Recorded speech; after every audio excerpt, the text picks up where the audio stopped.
ಆತ್ಮೀಯ ವೀಕ್ಷಕರೇ, ಈ ದಿನ ನಾನು ಕರ್ನಾಟಕದ ಅತ್ಯಂತ ಹಳೆಯ ಮತ್ತೆ ಸುಂದರವಾದ ಐತಿಹಾಸಿಕ ದೇವಾಲಯವೊಂದರ ಪರಿಚಯವನ್ನ ಮಾಡಿಕೊಡ್ತಾ ಇದ್ದೇನೆ.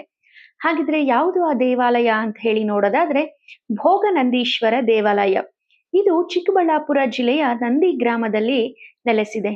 ಈ ದೇವಾಲಯದ ಪ್ರಮುಖ ಇತಿಹಾಸ ಏನು ಅಂತ ಹೇಳಿ ನೋಡೋದಾದ್ರೆ, ಈ ದೇವಾಲಯ ಸುಮಾರು 9ನೇ ಶತಮಾನದಲ್ಲಿ ನಿರ್ಮಾಣವಾದಂತಹ ದೇವಸ್ಥಾನ. ಆದ್ರೆ ಈ ದೇವಸ್ಥಾನದ ವಿಶೇಷತೆ ಏನು ಅಂತ ಹೇಳಿದ್ರೆ, ಇದು ಕೇವಲ ಒಂದೇ ರಾಜವಂಶದಿಂದ ನಿರ್ಮಾಣವಾದದ್ದಲ್ಲ, ಬದಲಿಗೆ ಹಲವಾರು ರಾಜವಂಶಗಳಿಂದ ನಿರ್ಮಾಣ ಆಗಿದ್ದು, ಗಂಗರು, ಚೋಳರು, ಹೊಯ್ಸಳರು, ಪ್ರಮುಖವಾಗಿ ವಿಜಯನಗರದ ಅರಸರು ಈ ದೇವಾಲಯಕ್ಕೆ ಭವ್ಯ ಮಂಟಪಗಳನ್ನ ಮತ್ತೆ ರಾಜಗೋಪುರಗಳನ್ನ ಸೇರಿಸಿ ವಿಸ್ತರಿಸಿದ್ದಾರೆ. ಹಾಗೆ ಇಲ್ಲಿ ಪ್ರಮುಖವಾಗಿ 3 ಶಿವನ ದೇವಾಲಯಗಳನ್ನ ನಾವು ನೋಡಬಹುದಾಗಿದೆ. ಇದು ಮಾನವನ ಜೀವನದ 3 ಹಂತಗಳನ್ನ ಪ್ರತಿನಿಧಿಸುತ್ತೆ. ಭೋಗನಂದೀಶ್ವರ ಇದು ಯೌವನಾವಸ್ಥೆಯನ್ನ ಪ್ರತಿನಿಧಿಸುತ್ತದೆ. ಅರುಣಾಚಲೇಶ್ವರ ಇದು ಬಾಲಾವಸ್ಥೆಯನ್ನ ಪ್ರತಿನಿಧಿಸುತ್ತದೆ.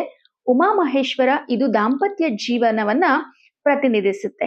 ಇನ್ನ ಈ ಗುಡಿಯ ಮುಂಭಾಗದಲ್ಲಿ ಕಲ್ಯಾಣ ಮಂಟಪದ ಕಪ್ಪು ಕಲ್ಲಿನ ಕಂಬದ ಮೇಲೆ ಕೆತ್ತನೆಗಳು, ಶಿವ ಪಾರ್ವತಿಯರ ಕಲ್ಯಾಣದ ಚಿತ್ರಣಗಳು ಅದ್ಭುತವಾಗಿದೆ.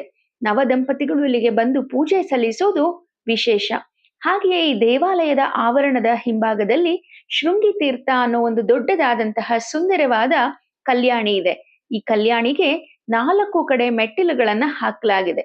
ಈ ಪುಷ್ಕರಣಿಯ ಸುತ್ತಲೂ ಕಲ್ಲಿನ ಮಂಟಪಗಳಿದ್ದು, ಹಬ್ಬದ ಸಮಯದಲ್ಲಿ ಇಲ್ಲಿ ದೀಪೋತ್ಸವನ್ನ ಅತ್ಯಂತ ಸಡಗರದಿಂದ ಮಾಡ್ತಾರೆ.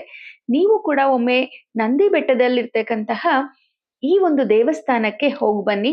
ನಿಜಕ್ಕೂ ಅದ್ಭುತವಾದಂತಹ ದೇವಾಲಯ ಇದು. ಇತಿಹಾಸ ಪ್ರಿಯರಿಗೆ ಹಾಗೆ ಕಲಾ ಪ್ರೇಮಿಗಳಿಗೆ ಒಂದು ಅತ್ಯುನ್ನತವಾದಂತಹ ಪ್ರವಾಸಿ ತಾಣ.